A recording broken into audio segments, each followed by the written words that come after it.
2 weeks' time, it's Christmas. Yeah, I know. Can you really say that? Well, I know that you guys are thinking about Christmas, probably thinking in general, vague terms at the moment. But by the end of this month, you'll be starting to need to get your head around what you're going to do. So we're going to have a session talking about what can they do in a pandemic. And what we're going to do is gather together as many crazy, weird, and wonderful ideas as we can and mix them all up and throw them up in the air and let you take from it what might or might be useful to you. And you can edit and change and adapt and steal everybody's ideas, because that's the secret of good children's work. So that's in 2 weeks' time. Join us for that one. And then shortly after that, on the 11th of November, we've got our fourth one of this term. And this one's just to stop and go, oh, for a minute. Because by then we'll need to, because we'll have had remembrance and Christmas will be just around the corner. And so this one will be a focus on us as children's workers and families workers and youth workers to get together and just to chat, to pray together, just to receive a little bit together, just a little bit of refueling in this rather chaotic time. So that'll be Wednesday, the 11th of November. So there's two more to look out for. Watch out for them and book in if you haven't already. So Ollie, back over to you. Thanks, Dave. And I hope you are feeling encouraged by all the discussions that we're having together. I hope you're not feeling like, oh no, there's so much more I should be doing. I think for one of the things that came out right at the very beginning from the poll is that each of us are called to do different things in this season.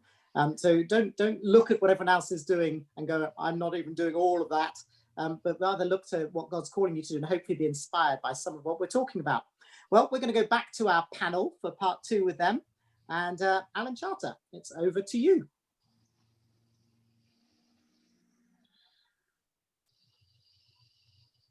So let's kick off this time. How about Lucy? Do you want to go first? You were last time. Are you ready to jump straight back in? Tell me when I get to the end of 2 minutes, because I will just go on. Looking to the future. Right. Well, I think the listening, we need to keep listening. We don't need to dash back into Messy Church straight away. If we need to think, what do we want to do? What are we called to do for families in our area, for households?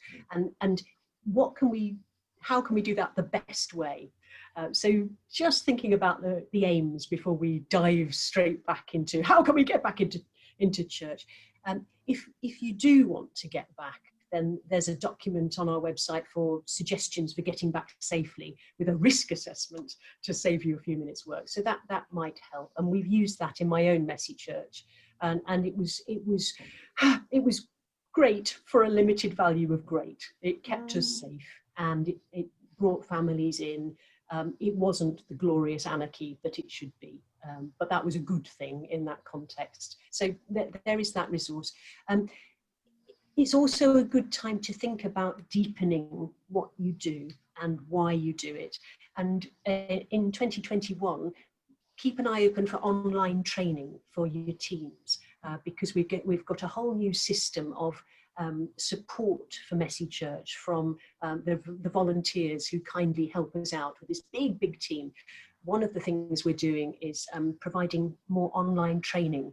So do look out for that, because this is a good chance to get your team thinking about the bigger picture and doing things even more effectively than how they do them at the moment. And another of those, the trainers team, but there's also a team called the Getting Going team. If you're thinking about starting a Messy Church, somebody who'll just ring you up and talk you through it.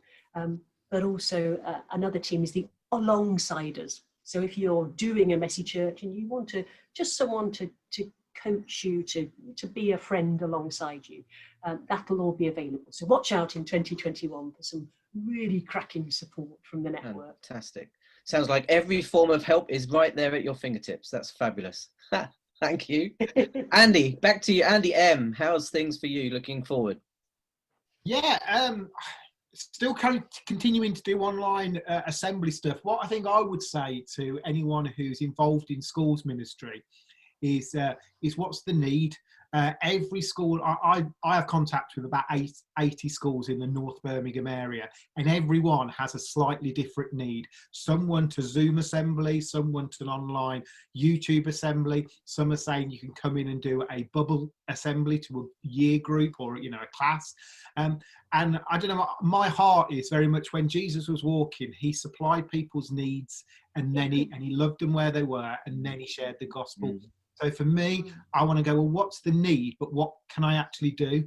I have so many schools. As an organisation, we've just said we're not doing face-to-face in school because there's that many, and I just think it would be too risky. However, we're very aware that means I'm probably not going to get back into a school. I'm honest, probably the summer, but most likely September 21. I really believe, you know, I think that's more realistic. So it's how can I serve my schools through love, but what's their need? So if they want some more lesson objectives, worksheets, some more YouTube assemblies or Zoom assemblies, or whether it be actual workshops about different stuff, then find out what that is. So for me, we're just in that trial time really, where we're doing our collective worship program.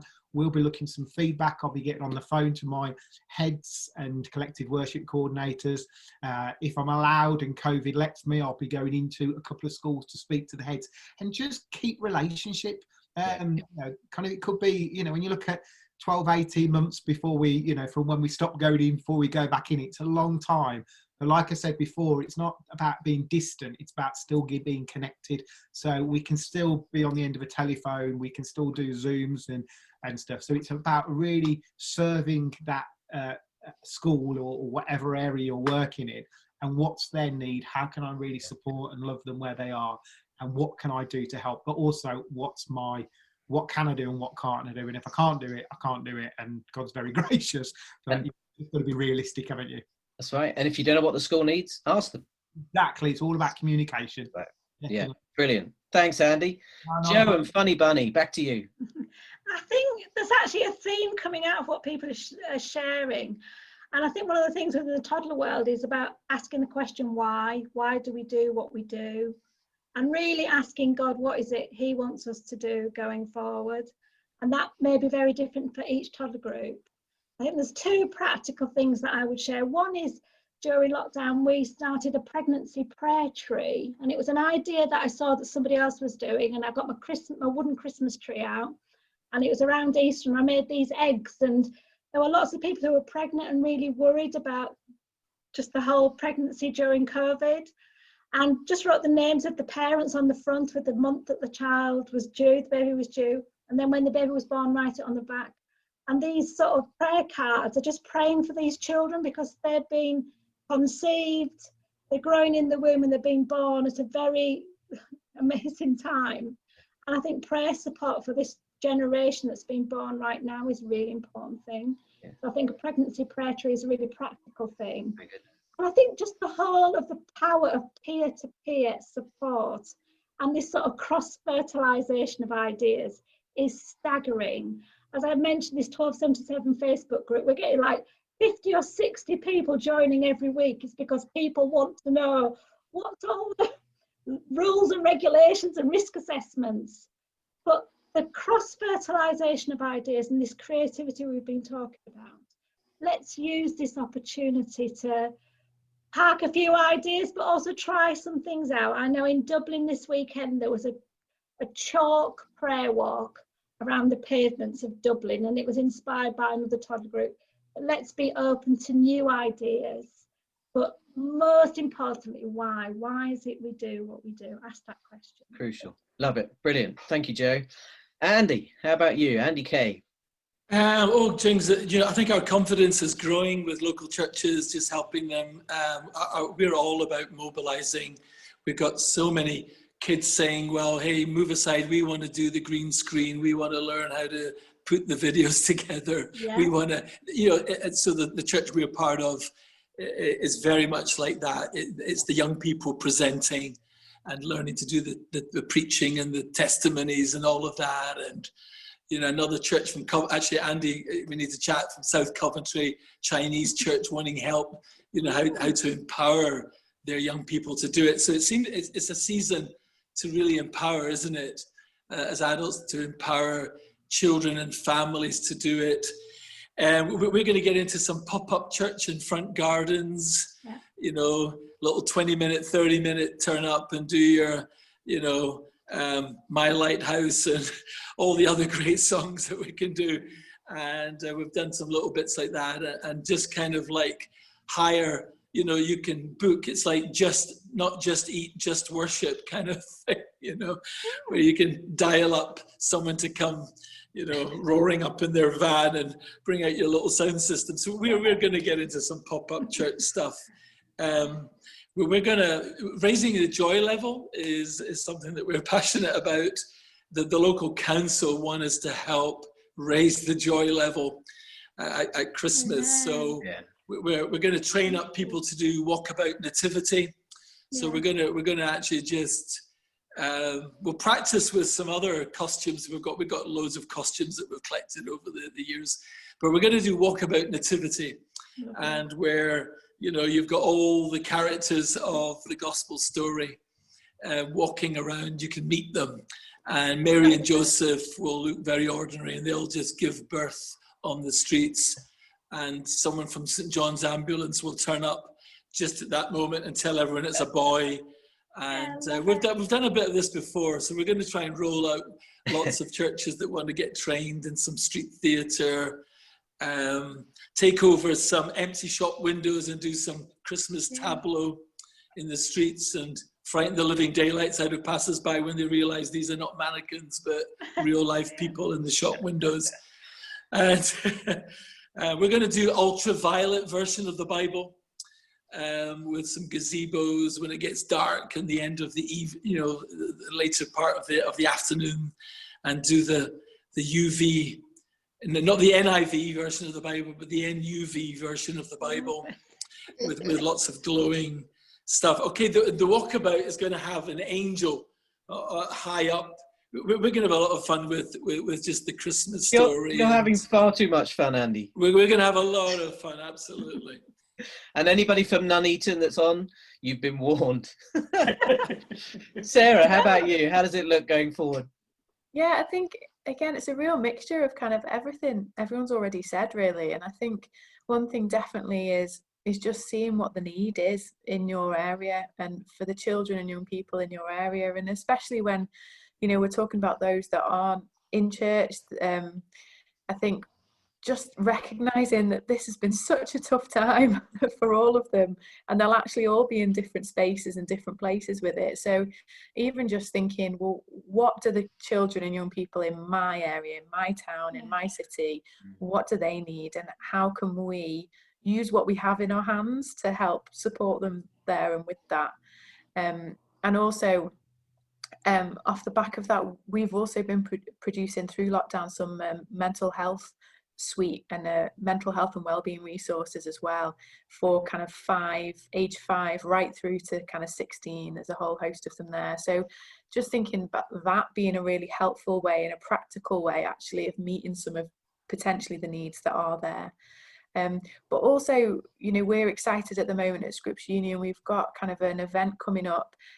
We're launching a new mission framework, and our Revealing Jesus event is happening on the 14th of October.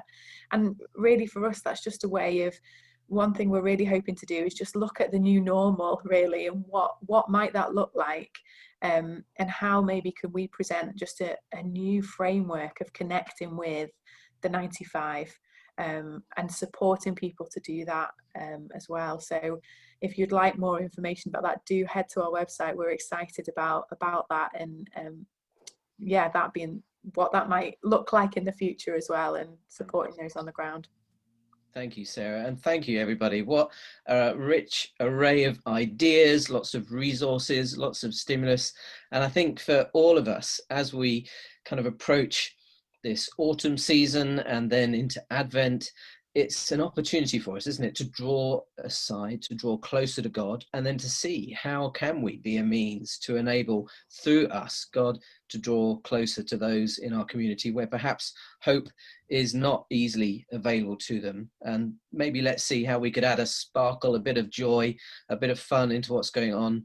But let's pray as well and see where are those who are really in need that we can come alongside, who are the most vulnerable on our doorsteps and in our communities, and where might God take us so that we can both be good news and bring good news in this season. Thanks ever so much, everybody, for sharing. Olly, back to you.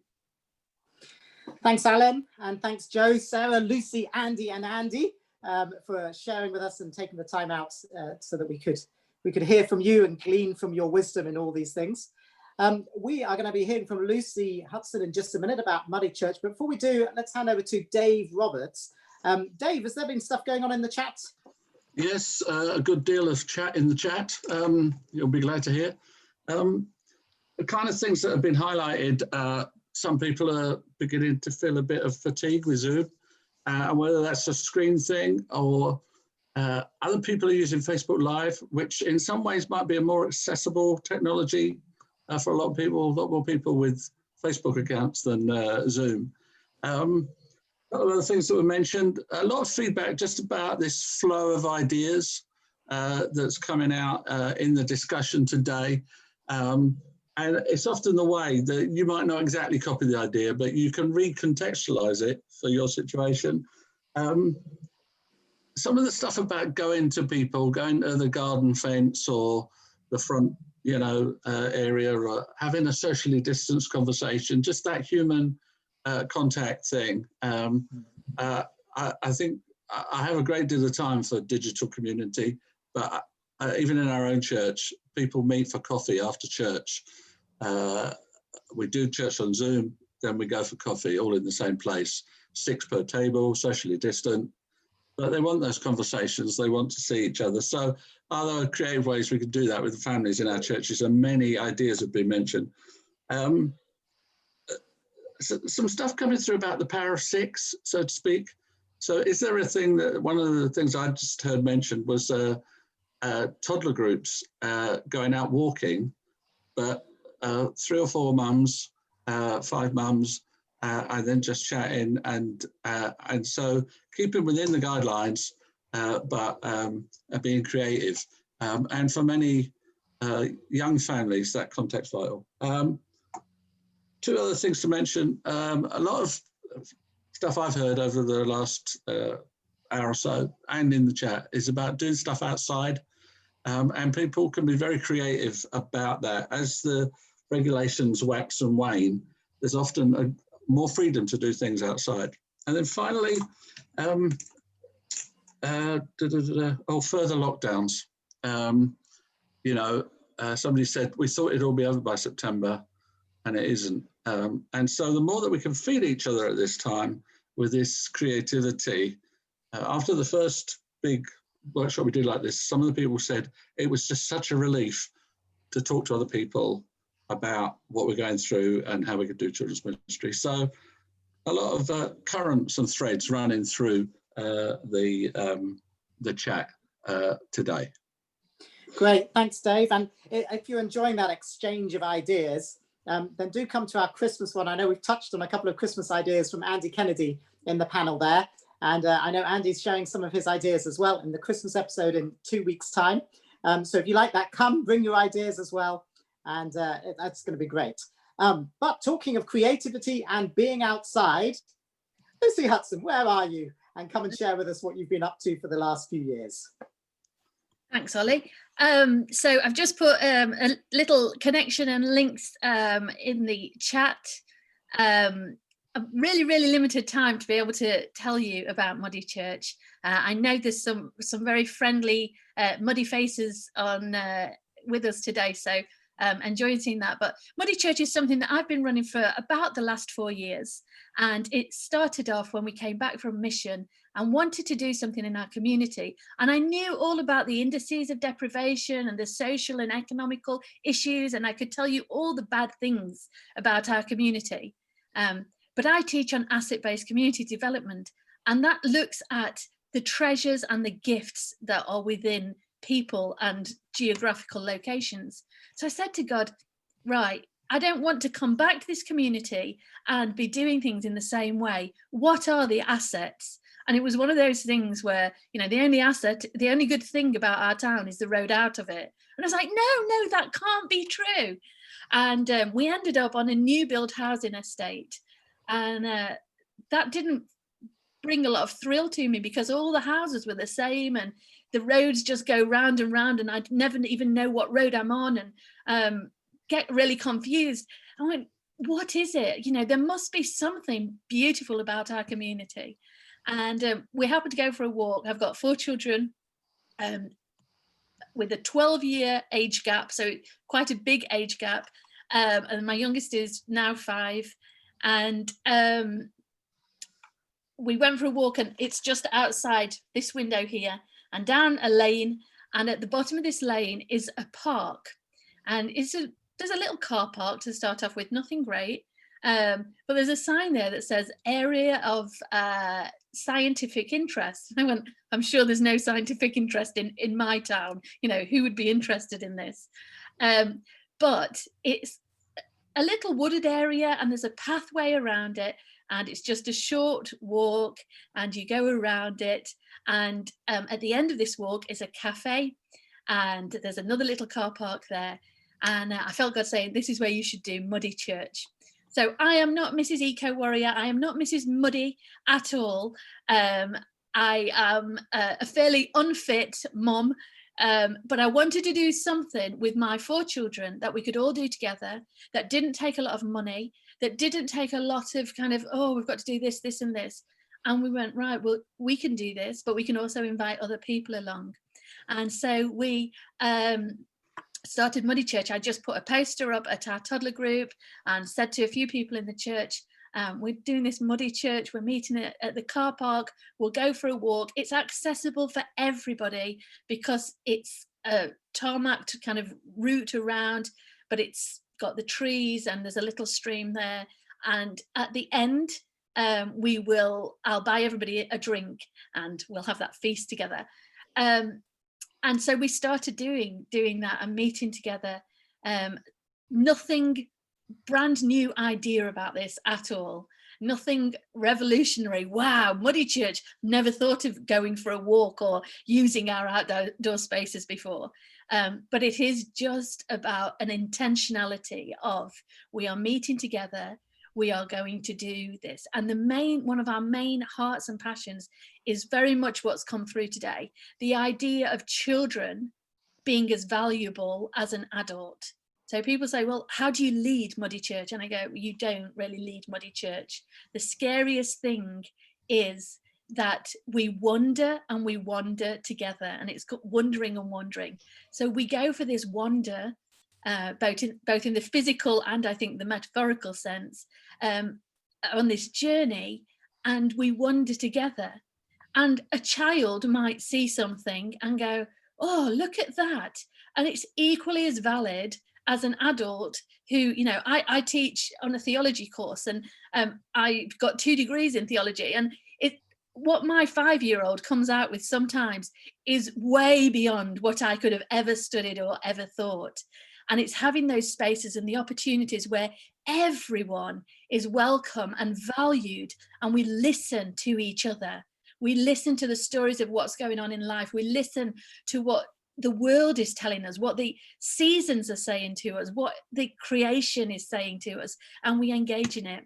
And one of my favorite little passages, I'm really enjoying Moses over this lockdown period. And when you look at Moses and the burning bush, it says, Moses noticed the bush and went over to it, and God spoke. And I think that's really sums up what Muddy Church is. We go into nature, into the world, and we notice things, and we try to listen and to hear and to notice what God is saying. So Muddy Church is run all over the country and internationally as well now. It's not like you have to do something that has to be called Muddy Church. You can do any group you like. You can call it what you like. I don't care at all. I get no money from it.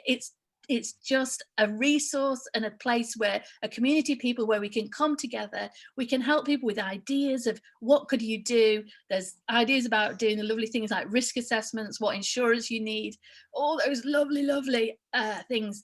But it's a place of sharing together with our community. Every Muddy Church is different because it's based on what is the treasure in your community.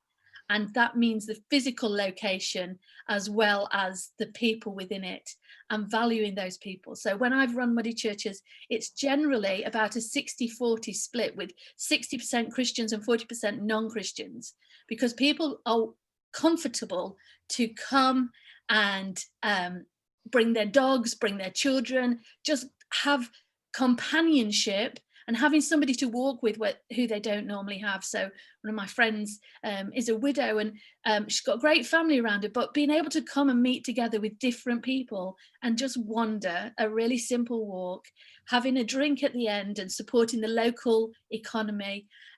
Some people do Muddy Church in their church grounds, some people do it in the graveyards, in car parks. My good friend is doing Muddy Church at a farm, small holding in Rugby. So it's thinking what your strengths, what your treasures are. Do take a look at our the website's got more. The Facebook group is brilliant because they've got the ideas every day. Like I say, I'm sorry I've talked really fast and really quickly, but if you do want to know more about Muddy Church, please get in touch, because we'd love to talk to you about how it might be an idea and a solution. We've got lots of resources, so we've got a QR trail. It was great to hear Scripture Union and us develop these before the government thought of using QR codes. Got a pumpkin fun with some downloadable sheets and things. There's lots of things that are there to help people to be able to do something individual to your place and in your community. So yeah, that's Muddy Church, and that is such a brief description. So please do take a look and find out more, or if I can help at all, do let me know. Thanks, Lucy. I feel like you've kind of taken the lid off, shown it to us, and then put the lid back on and say, you've got to come and find out more. But the more, we've spoken a little bit before this time as well, the more I've spoken to you, it seems to me this is almost created for this time. You've had 4 years of the dress rehearsal, and now it's, hey, we can do this. We don't need to be in a building. This is possible. Yeah, are you finding more people are taking this on? Yeah, so we've grown ridiculously, and it was one of those things where you go to God in the middle of lockdown. Oh, you are joking, of all the times. I'm really quite busy now. So yeah, it's grown so much over the last since March. We've grown incredibly, and just being able to help people who are going, oh, I do something similar, or I do, a toddler group, but would like to develop it. It is intergenerational, so it's all ages together. But if people, if it's appropriate for you to run a toddler group, we're not just talking about doing the same thing outside, but about engaging in a new way, in a fresh way, and connecting with God and in nature, and through those things. So yeah, we have, it's grown because I think it is an amazing thing. And even, when we're restricted to 6 people with trails and prayer places and things like that, it's really giving people an opportunity to connect with the things that God's been showing us over lockdown, the beauty of flowers and planting a seed, and just the difference of seasons. So it's really been fantastic, I think. And like you say, is such a great thing for now. Fantastic, Lucy, thank you so much. And as you said, as the lockdown regulations are changing in different parts of the country, this really slots in well. I hope, we're nearly at the end of our time together, I hope this session has whetted your appetite or encouraged you in what you're doing already. One of the things that's blessed me, just being in the breakout group, hearing what different people are doing, and realizing that although it may feel small, what we're doing, when you add it together with all of us across this nation doing it, that actually the Lord is doing something great through us at this time. So do be encouraged. Let's keep doing what we're doing. Let's keep spurring each other on and sharing creative ideas. I'm going to hand over to Dave Roberts, I think, though, to wrap everything up for us. Is that okay, Dave?